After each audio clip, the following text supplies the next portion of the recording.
So, ఈరోజు నేను Krishna Pradeep sir అది ఒక వీడియో చూసాను. అందులో సార్ షోలాపూర్ విజిట్ చేసినప్పుడు ఆయన ఎక్స్‌పీరియన్సెస్ పత్రి సార్‌తో ఎక్స్‌పీరియన్సెస్ షేర్ చేశారు.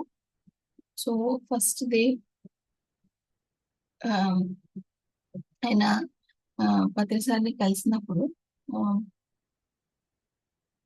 ఒక క్వెషన్ అడిగారంట. సో, ఒకసారి జర్నీలో, "సార్ నేను లాస్ట్ 3 ఇన్‌కార్నేషన్స్ నుంచి ఆహ్, గురువుల్ని ఫాలో అవుతున్నాను. గత 3 జన్మల నుంచి ఆహ్, వేరు వేరు గురువులతో ఉన్నాను. లైక్ ఆహ్, హ్మ్. 3 జన్మల ముందు ఇంకొక గురువు, 2 జన్మల ముందు కుటుంబి అనే గురువు, లాస్ట్ జన్మలో మహాతర్ బాబాజీ గురువు, ఇప్పుడు మీరు గురువు. ఈ గురు పరంపర ఏంటి అనంటే, పత్రి సార్ అన్నారంట, గురువుని ఎక్స్‌పర్ట్ అనే పదంతో రీప్లేస్ చెయి. సో, నువ్వు లాస్ట్ జన్మల్లో ఆ గురువు వేరే ఎక్స్‌పర్ట్స్ యొక్క ఎక్స్‌పర్టీస్, వాళ్ళు దేంట్లో అయితే ఎక్స్‌పర్ట్స్ ఉన్నారో అది ఫాలో అవ్వడానికి వాళ్ళని ఎంచుకున్నావు. ఈ జన్మలో నేను దేంట్లో అయితే ఎక్స్‌పర్ట్ ఉన్నానో అది ఫాలో అవ్వడానికి నువ్వు నన్ను ఎంచుకున్నావు. గురువు లేదు, ఎక్స్‌పర్ట్ అనే వాళ్ళు ఉన్నారు. సో, ఆ ఎక్స్‌పర్ట్ ఏదైతే ఫాలో అయ్యారో, అచీవ్ చేశారో మనం అందులో వెళ్ళాలి అని చెప్పారట. సో, అక్కడ సార్‌కి క్లారిటీ వచ్చింది. సో, గురు పరంపర లేదు. ఆ గురువు అనేది డిసప్పేర్ అవ్వాలి. ఎక్స్‌పర్ట్ ఆహ్, సో, మన శ్వాసే మన గురువు. మనకు మనమే గురువు అనేది ఆయనకు ఒక క్లారిటీ వచ్చింది. ఇంకొకసారి ఒక చోట యూరోప్‌లో అత్రి సారు, ఈయన ఇద్దరు స్టేజ్ మీద ఉన్నారు. సో, పత్రి సార్ స్ వే ఆఫ్ ఇంగ్లీషు చెప్పే విధానము ఆ యూరోపియన్స్‌కి నచ్చట్లేదంట. ఇక్కడ మరి ఇప్పుడు కృష్ణ ప్రదీప్ సార్ ఆల్రెడీ ఇక్కడ ఫారిన్‌లో తిరిగి అక్కడ ఎట్లా ఉంటే వాళ్ళకి నచ్చుతుందనేది ఆయనకి తెలిసింది. సో, సార్ చెప్తుంటే ఒక 50 మంది 50% ధ్యానానికి కొంచెం చేశారు. తర్వాత ఈయన క్రిస్టల్ మెడిటేషన్ సెషన్ వచ్చింది. క్రిస్టల్ అంటే అక్కడ అమెరికా వాళ్ళకి, యూరోప్ వాళ్ళకి ఇష్టమంట. సో, బాగా హాల్ అంతా ఫుల్ అయిపోయింది. ఆహ్, ఆహ్, స ప్రతిసారి స్టేజ్ మీద ఉన్నారు. ఈయన సార్ చెప్పిన కాన్సెప్ట్సే స్టేజ్ మీద చ ఇచ్చిన వివరణ ఇస్తున్నారు. ఇచ్చి అందరికి ధ్యానంలో కూర్చోబెట్టినారు. 1 ½ అవర్ అందరూ ధ్యానం చేసినారు. ఈయనకు లోపల గిల్ట్ ఫీలింగ్. అరే! పత్రి సార్ చెప్పిన సార్ చెప్తే వాళ్ళు రిసీవ్ చేసుకోలేదు. నేను సార్ చెప్పిన జ్ఞానమే నేనిక్కడ వీళ్ళకి చెప్తున్నాను. వీళ్ళు రిసీవ్ చేసుకుంటున్నారు కదా! అని ఈయనకు గిల్ట్ ఫీలింగ్. తర్వాత ప్రతిసారి ఈయన ఆ పార్క్‌లో ప్రోగ్రామ్ తర్వాత నడుస్తూ వెళ్తున్నారు. 15 నిమిషాల తర్వాత ఏం మాట్లాడలేదు. సో, తర్వాత పత్రి సార్ అన్నారంట, "ప్రోగ్రామ్ బాగా వెళ్ళిందయ్యా! నువ్వు చేశావు. ఆహ్, ఐయామ్ ప్రౌడ్ ఆఫ్ యూ" అనంటే, నాకు గర్వంగా ఉంది అని సార్ చెప్తే, అప్పుడు ఈయనన్నారంట, "సార్ నాకు చాలా గిల్ట్ ఫీలింగ్ ఉండింది. అక్కడ నేను మీ జ్ఞానమే చెప్తున్నారు. మీరు చెప్తే వాళ్ళు రిసీవ్ చేసుకోలేదు. నేను చెప్తే వాళ్ళు రిసీవ్ చేసుకుంటున్నారు" అంటే, సో పత్రిసార్ ఏమన్నారంటే, "నువ్వు నన్ను కాపీ చేసినందుకు నాకు ఆనందంగా ఉంది" అని చెప్పారంట.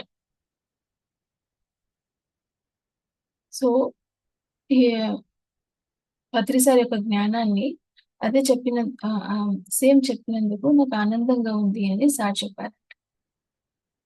సో, ఇంకొక సందర్భంలో సింగపూర్‌లో so, last I'm happy that you copy me అని సార్ చెప్పారు లాస్ట్ అక్కడ ముందు సీన్‌లో. నెక్స్ట్ ఇప్పుడు సింగపూర్‌లో. సింగపూర్‌లో సారు ఈ కృష్ణ ప్రదీప్ సారు ఇద్దరు స్టేజ్ మీద అంటే పని చేసుకుంటూ ఉన్నారు. సో, ఒక సింగపూర్ ఆయన ఆహ్, కృష్ణ ప్రదీప్ సార్‌ని అడిగారంట. "మీరిద్దరు తండ్రి కొడుకులా ఇద్దరు ఒకేలాగున్నారు. ఒకే ఎనర్జీ ఉంది" అని చెప్తే ఆహ్, ఈయన పత్రి సార్‌ని ఈ మాట అడగండి అంటే, పత్రి సార్ వచ్చాక అడిగారంట. సో, పత్రి సార్ ఏమన్నారంట, "ఆఫ్‌కోర్స్ ఆయన నా స్పిరిచ్యువల్ ఆధ్యాత్మిక కొడుకు" అని చెప్పారంట. సో, ఆహ్ ఎవరైతే ఒక ఆత్మజ్ఞానిని మనం ఫాలో అవుతామో, అప్పుడు మనం ఆటోమేటిక్‌గా ఆధ్యాత్మిక పుత్రులమవుతాం. సో, ఇదొకటి. నెక్స్ట్ ఆహ్, లాస్ట్ సీన్ థాయిలాండ్‌లో. థాయిలాండ్‌లో ఒక హిందూ సంప్రదాయం వాళ్ళు, హిందూ టెంపుల్ వాళ్ళు పత్రిసారిని పిలిచారు. సో, ఆహ్, ఈ కృష్ణ ప్రదీప్ సారైతే థాయిలాండ్‌లో లేరు. ఆహ్, బట్ అప్పుడు పత్రి సార్‌కి ఈ ఈ ఈ పత్రి సార్ ఆయనకు ఫోన్ చేసి "ఎక్కడున్నావంటే నేను సింగపూర్‌లో ఉన్నాను సార్. ఇప్పుడే ట్రిప్పులు ఫినిష్ చేసుకొచ్చినాను. 3 డేస్ ఏం పని లేదు" అంటే ఆహ్, సో, పత్రి సార్ అయితే నన్ను రమ్మంటారా సార్ అంటే, "ఆ! రా నేను నీకు ఫోన్ చేసిందే నిన్ను రమ్మనడానికి. నువ్వు రా ఇక్కడ" అంటే సింగపూర్ నుంచి ఈ సార్ ఉండే ప్లేస్ ఒక గంటే. సో, ఈయన వచ్చేసారు. వస్తే పత్రి సార్ రూమ్‌లో రెస్ట్ తీసుకుంటున్నారంట. సో, పత్రి సార్ ఏమన్నారంటే, "నాకు కొంచెం బాలేదు. నా అసిస్టెంట్ మాస్టర్స్ నిన్ను పిలిపించారు ఇక్కడ క్లాస్ తీసుకోవడానికి. నువ్వు రావాలి అని. నువ్వు వెళ్లి క్లాస్ తీసుకో" అని చెప్పారు. అక్కడ ఆ గుడి ఎవరైతే ప్రోగ్రామ్ ఆర్గనైజ్ చేశారో కృష్ణపతి సార్ అయితే ఆయన అన్నారు, "పత్రి సార్ రాలేదా?" అంటే, "లేదు. ఓహ్! ఇట్లా బాలేదని" అంటే ఆయన, "లేదు కొంచెమైనా రమ్మని ఇది నాకు ప్రెస్టీజ్ ఇష్యూ. నేను పత్రి సార్‌ని వీళ్ళకి చూపిస్తా అన్నాను" అనంటే, సరేలే అని పత్రిసార్‌కి కారు పంపించడం, సార్ రావడం, సార్ 5 నిమిషాలు మాట్లాడడం. వాళ్ళ సార్ వెళ్లి ఆడియన్స్‌తో కూర్చున్నారంట. తర్వాత కృష్ణ ప్రదీప్ సార్ మాట్లాడుతున్నారు. ఆహ్, చక్రాల గురించి, అది ఇది గురించి చెప్తూ మాట్లాడుతుంటే ఇక ఆడియన్స్‌లో కూర్చున్న పత్రి సారు, "ఇక చాలు వచ్చేయి, ఇక చాలు వచ్చేయి" అంటున్నారంట. సరేలే అనేసి ఇంక 15 నిమిషాల్లో ఫినిష్ చేసుకొని వచ్చేసింది. అంతకన్నా ముందు సీన్ ఏం జరిగిందంటే, ఎప్పుడు పత్రి సార్ వచ్చారో అది వాళ్ళ హిందూ సంప్రదాయం వాళ్ళు కదా! ఒక పూజ చేసి, హారతిచ్చి ఇవన్నీ కూడా చేశారు. టెంపుల్‌కి తీసుకెళ్ళి అక్కడ దేవునికి పూజ ఇవన్నీ కూడా చేశారనమాట. సో, ఇవి 2 జరిగినియి. పూజ జరిగింది. అదే పత్రిసారేమో 15 నిమిషాల్లో స్టేజ్ దిగు హ్మ్. చాలానే సైగలు చేస్తున్నారు. సర్లే అని ఈయన ఇంకా కారులోకెళ్ళాక ఈయన దగ్గర 2 ప్రశ్నలున్నాయి. సార్ మీరు పూజకి అగైనిస్ట్ కదా! ఇక్కడ వీళ్ళు పూజ చేస్తున్నారు. మీకు మొక్కుకోండి అన్నారు. మీరెట్లా దీన్ని యాక్సెప్ట్ చేశారంటే నేనది చెప్పింది జనరల్‌గా. పూజలు చేయొద్దనేది నేను చెప్పింది జనరల్‌గా. కానీ ఒకరి ఆహ్, భావోద్వేగాల్ని, ఒకరి నమ్మకాన్ని మనం డిస్టర్బ్ చేయకూడదు. ఒకరి ఫీలింగ్స్‌ని మనము ఆహ్, డిస్టర్బ్ చేయకూడదు అని సారు అక్కడ వాళ్ళ విధంగా నటించేసారు. అయిపోయింది. ఇంకా ఎందుకు 15 నిమిషాల్లో క్లాస్ చాలు, చాలు అన్నారు. వచ్చింది ఎక్కడినుంచో ఈ దేశానికొచ్చి ఒక గంట క్లాస్ తీసుకోవడానికొచ్చాము. మీరేమో చాలు, చాలు అన్నారు. ఎందుకు సార్ ఎందుకు క్లాస్ చెప్పనీయట్లేదు ఇక్కడ అనంటే, సో సారేమన్నారంటే ఇక్కడికొచ్చిన వాళ్ళందరూ సత్యాన్వేషకులు కాదు. సత్యం తెలుసుకోవాలని వచ్చినవారు కాదు. వీళ్ళంతా భక్తులు. పూజలు ఇందులోనే ఇంట్రెస్ట్ ఉన్నవాళ్ళు. సో, ఎప్పుడైతే ఆడియన్స్ రెడీగా లేరో వినడానికి, మనం చెప్పకూడదు. వాళ్ళు రిసీవ్ చేసుకోలేరు. వాళ్ళకి ఇప్పుడు ఏమంటే, ఒక యోగి దర్శనం ఒకటే వాళ్ళకు. వాళ్ళంతా భక్తులు, పూజలు చేసుకునేవాళ్ళు.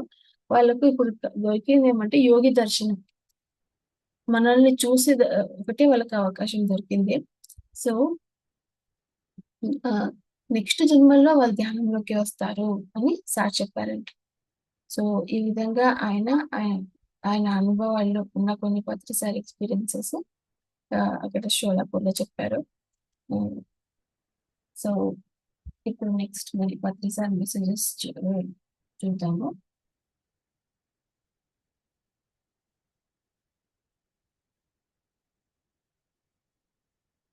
సో, మన ఆత్మని పునరుద్ధరించుకోండి అని మనం అది వింటూ ఉన్నాము. ఫస్ట్ సూర్యకాంతితో చేయండి. సూర్యుడితో ఆ ఎనర్జీ ఉంటుంది. మన హృదయం తెరుచుకోవాలి. ప్రకృతిలోకి వెళ్ళిన ప్రతిసారి మన హృదయం తెరుచుకుంటుంది.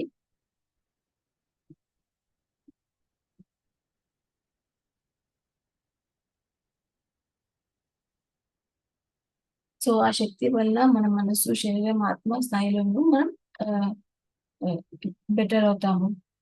రి శక్తిని పుంజుకుంటాము అని. సో, నెక్స్ట్ ఈరోజు re regenerate your soul part 3.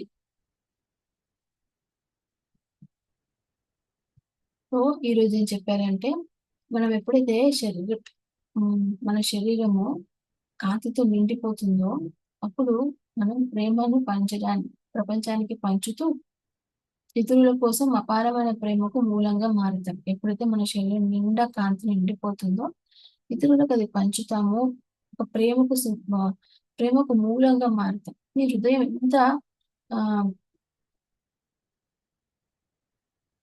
మళ్ళీ సృష్టించుకుంటుందో ఆహ్,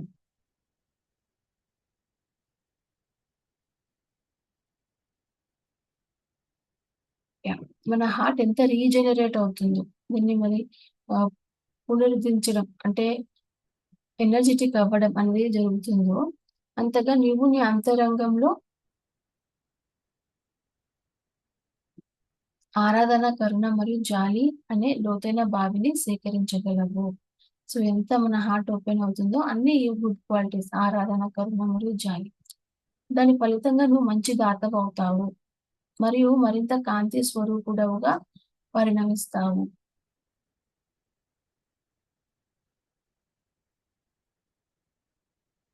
అప్పుడు నీ జీవిత ధ్యేయం నెరవేరుతుంది. ఎప్పుడైతే మనం కాంతితో నిండుతామో, మనలో ఆ గొప్ప క్వాలిటీస్ ప్రేమకు ఇవన్నీ వచ్చేస్తాయి. అప్పుడు అందరికి పంచుతాము. అప్పుడు మనం మరింత కాంతి స్వరూపులమవుతాము. అదే మన జీవిత ధ్యేయం. అది మన ఆహ్, నెరవేరుతుంది. ఎంత ఎక్కువ శక్తిని తీసుకుంటే, అంత మన చుట్టూ ఉన్న తరంగాల్ని మనం మారుస్తాం. మనం ఎంత శక్తిని తీసుకుంటే. ఈ పెరిగిన లేదా మరింత ఖచ్చితంగా చెప్పాలంటే,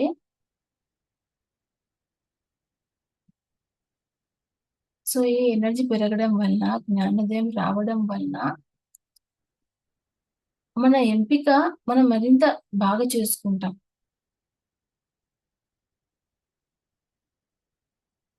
బాగా ఎరుకతో ఎంపిక చేసుకుంటాం. మీరు మొదట మీ ఆహారంలో ఎక్కువ కాంతి కోసం కోరికను గమనించవచ్చు.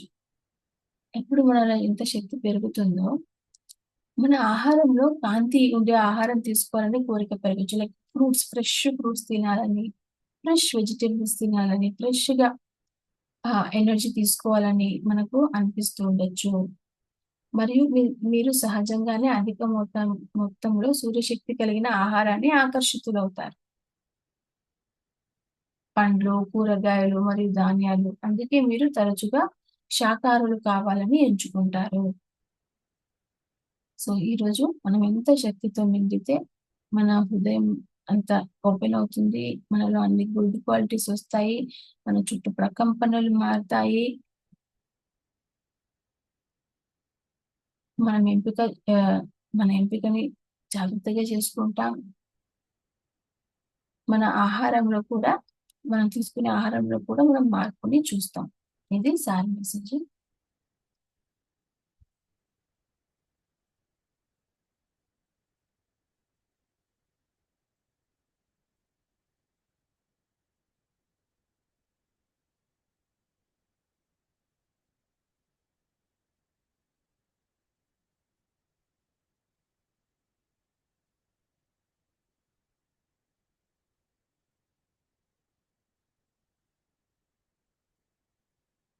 సో, కొన్ని పత్రిక మెసేజెస్ చూద్దాము.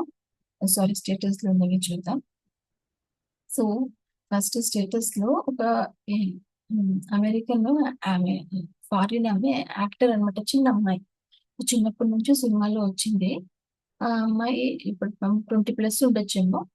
ఆ అమ్మాయి ధ్యానం చేసిందంట. సో, ఆ ఎమ్మా అనే ఆమె యాక్టర్. సో, ఆమె మెడిటేషన్‌లో వచ్చిన అనుభవాలు చెప్పింది. సో, నేను కూడా చూడలేదు. బట్ కింద సమ్మరీ ఇవి చూసాను. సో, ఆమె పొందిన ఆహ్, ఏమంటారు ధ్యానం వల్ల పొందిన క్లారిటీ, నా జీవితంలో అంతా డ్రామాని నేనే సృష్టించుకుంటున్నాను.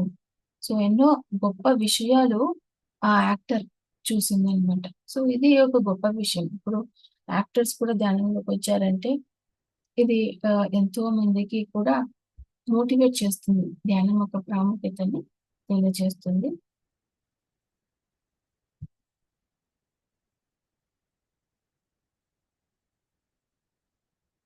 So, 7 golden rules for a peaceful ప్రశాంతమైన జీవితానికి 7 బంగారు సూత్రాలు.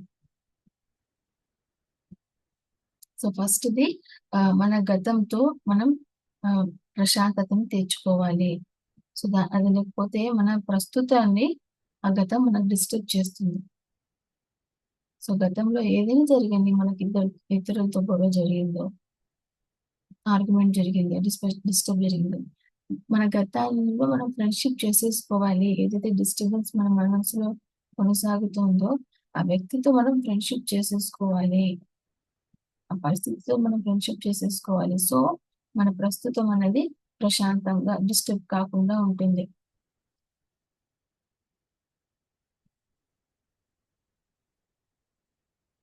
What other people think of you is none of your business. So ఇతరులు మన గురించి ఏం ఆలోచిస్తున్నారనేది మన పని కాదు. మూడవది, time heals almost everything, give it time. సమయం అన్నది అన్నిటినీ నయం చేస్తుంది, సమయం ఇవ్వు. నాలుగవది, no one is in charge of your happiness expect you. మన ఆనందానికి మనమే ఇన్ఛార్జు, ఇతరులు కాదు. ఐదవది, don't compare your life to others and don't judge them. You have no idea what their journey is all about. So నీ జీవితాన్ని ఇతరుల జీవితంతో పోల్చుకోవద్దు. అలాగే ఇతరులని జడ్జ్ చేయొద్దు. వాళ్ళు ఇట్లా ఉన్నారేంటి, అట్లా ఉన్నారేంటి అని. మనకు తెలియదు వాళ్ళ జర్నీ ఏంటో, వాళ్ళు ఏం ఫేస్ చేస్తున్నారు. సో ఆరవది, stop thinking too much. It's all right not to know the answer. So ఇలా ఎందుకు జరిగింది, అది ఎందుకు జరిగింది, వాళ్ళు ఎందుకు హెల్ప్ చేశారు, ఇదేంటి అదేంటి, సో విపరీతంగా ఆలోచించొద్దు. ఆలోచించడం మానే. కొన్నిసార్లు ఆన్సర్ తెలియకపోయినా ఓకే, కానీ విపరీతంగా ఆలోచించి ఆ, శక్తిని వృధా చేసుకోవద్దు, తప్పుడు ఆన్సర్లు కూడా తెచ్చుకోవద్దు. స్మైల్. ఏడవది, smile. You don't own all the problems in the world. So నవ్వండి, ప్రపంచంలోని అన్ని ప్రాబ్లమ్స్ మీకే ఏమీ లేవు అని. సో గతాంతో ఫ్రెండ్షిప్ చేసుకో, వేరే వాళ్ళు ఏమంటున్నారో మనకు సంబంధం లేదు. సమయం అన్నది అన్నిటినీ నయం చేస్తుంది.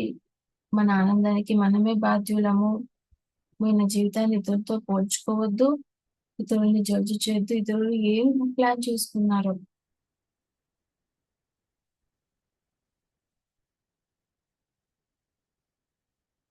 సో విపరీతంగా ఆలోచించడం మానేయి. ఆన్సర్ తెలియకపోయినా పర్లేదు కానీ విపరీతంగా ఆలోచించడం మానేయి. నవ్వు, ప్రపంచంలో కష్టాలన్నీ నీకే ఏమీ లేవు. సో ఇంకొకటి చాలా మంచిది ఉంది. 2 years ago you had problems you don't even remember, but it seemed like such a big deal at that time. Didn't it?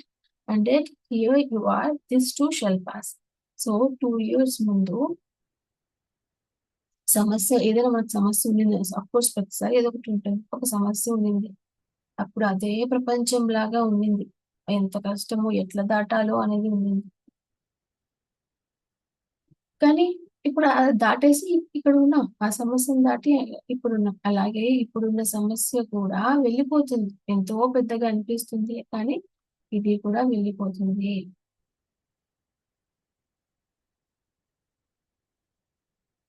So ఇంకొకటి చాలా బాగుంది. Suffering just means you are having a bad day. మనకి ఏదైనా దుఃఖాన్ని కలిగిస్తుంది అంటే పీడ కల వచ్చింది అని, చెడ్డ కల వచ్చింది. ఏదైనా మనకు ఆనందాన్ని ఇస్తుంది అంటే మనకు కళలో మంచి కళ వచ్చింది. అదే జ్ఞానోదయం వచ్చింది అంటే మనం ఆ కళల నుంచి మేలుకున్నాము అని. దుఃఖిస్తున్నాము అంటే పీడ కళ వచ్చినట్టు, ఆనందంగా ఉన్నాము అంటే మంచి కళ వచ్చినట్టు. అదే జ్ఞానోదయం వస్తే ఆ కళల నుంచి మేలుకున్నట్టు. అంటే అప్పుడు అక్కడ మనము కళల నుంచి మేలుకున్నాం అంటే ఏంటి, అక్కడ మంచి చూడము, చెడు చూడము. చెడ్డ కళ ఉండదు, మంచి కళ ఉండదు, మేలుకునేసి.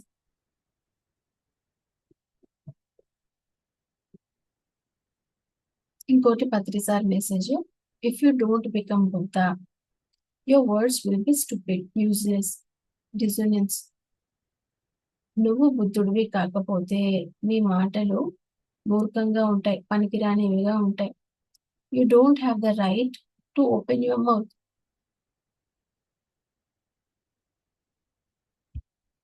సో నీకు నువ్వు బుద్ధుడు కాకుండా నోరు విప్పితే నీ మాటలన్నీ మూర్ఖపు మాటలుంటాయి. నువ్వు బుద్ధుడు కాకుండా నోరు విప్పడానికి నీకు హక్కు లేదు.